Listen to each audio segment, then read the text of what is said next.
16 December 1971, a momentous day for both India and Bangladesh, and an unforgettable broadcast by Srimati Indira Gandhi about the surrender of Pakistani forces in Bangladesh.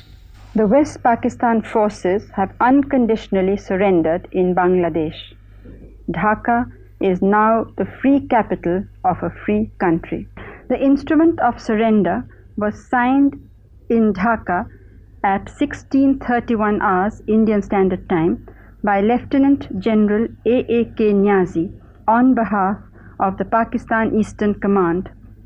Lieutenant General Jagjit Singh Arora, GOC in command of the Indian and Bangladesh forces in the Eastern Theatre, accepted the surrender. The entire nation rejoices in this historic event. We hail the people of Bangladesh in their hour of triumph. We hail the brave young men and boys of the Mukti Bahini for their valor and dedication. We are proud of our own armed forces who have so magnificently demonstrated their quality and capacity.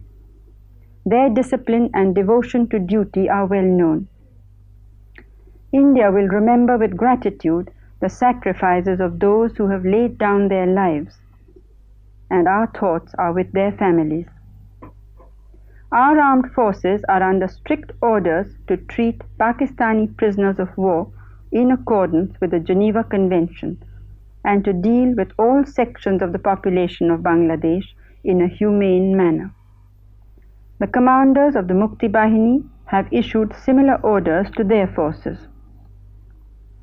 Although the government of Bangladesh has not yet been given an opportunity to sign the Geneva Convention, they also have declared that they will fully abide by it.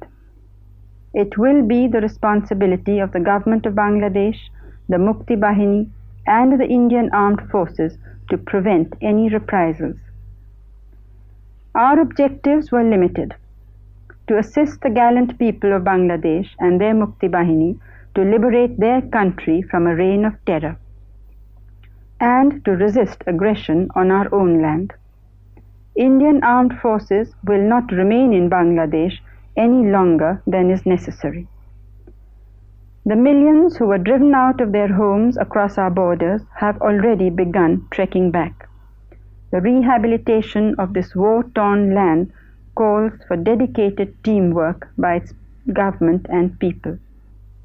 We hope and trust that the father of this new nation, Sheikh Mujibur Rahman, will take his rightful place among his own people and lead Bangladesh to peace, progress, and prosperity.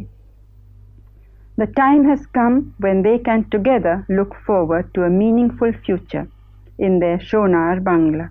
They have our good wishes. The triumph is not theirs alone. All nations who value the human spirit will recognize it as a significant milestone in man's quest for liberty. आपको सुनकर खुशी होगी कि बांग्लादेश में पश्चिमी पाकिस्तान की सेना ने बिना शर्त हथियार डाल दिए हैं। ढाका आज एक स्वाधीन देश की स्वतंत्र राजधानी है। आज सायंकाल 4:31 पर ढाका में पाकिस्तान के लेफ्टिनेंट जनरल A.A.K. नियाज़ी ने पाकिस्तान की पूर्वी कमान की ओर से आत्मसमर्पण प्रपत्र पर हस्ताक्षर कर दिए हैं। इस प्रपत्र को लेफ्टिनेंट जनरल जगजीत सिंह अरोरा ने स्वीकार किया, जो कि भारतीय और बांग्लादेश फौजों के पूर्वी कमान के GOC इन कमांड हैं। पूरे राष्ट्र में इस ऐतिहासिक घटना से प्रसन्नता की लहर दौड़ रही है। हम बांग्लादेश की जनता की विजय का अभिनंदन करते हैं। मुक्ति बाहिनी के जवानों और लड़कों की बहादुरी और देशभक्ति का जय जयकार करते हैं। हमें अपनी सेनाओं की क्षमता और गुणों पर गर्व है। वे अनुशासन और कर्तव्य निष्ठा के लिए प्रसिद्ध हैं। भारतीय जनता उन वीरों के प्रति अनुग्रहित रहेगी जिन्होंने जीवन का बलिदान दिया। हमारा सबका ध्यान उनके परिवारों की ओर है। हमारी सेना को ये आदेश हैं कि वे पाकिस्तानी युद्धबंदियों के साथ जिनीवा कन्वेंशन के अनुसार व्यवहार करें और बांग्लादेश की जनता के सभी वर्गों के साथ मानवीय बर्ताव करें। मुक्ति बाहिनी के कमांडरों ने भी ऐसे ही आदेश अपनी सेना को दिए हैं।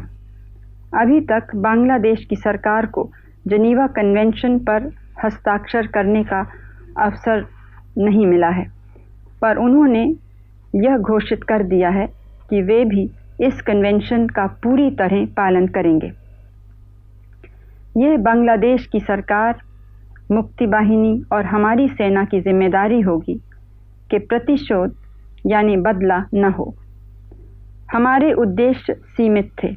बांग्लादेश की साहसी जनता और मुक्ति बाहिनी को अपनी भूमि से आतंक व अत्याचार दूर करने में मदद करना और साथ ही अपने देश पर आक्रमण को रोकना।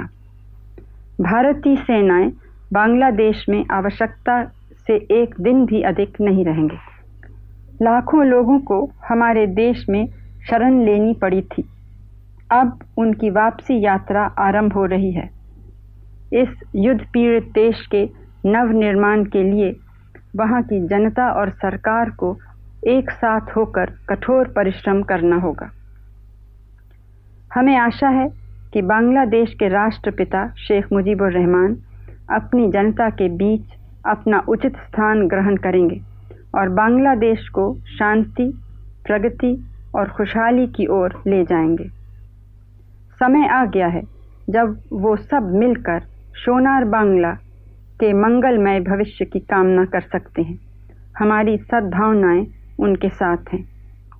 विजय केवल उनकी नहीं है। मानवीय भावना का सम्मान करने वाले सभी राष्ट्र यह मानेंगे कि यह इंसान की आज़ादी की खोज में एक नई मंजिल है।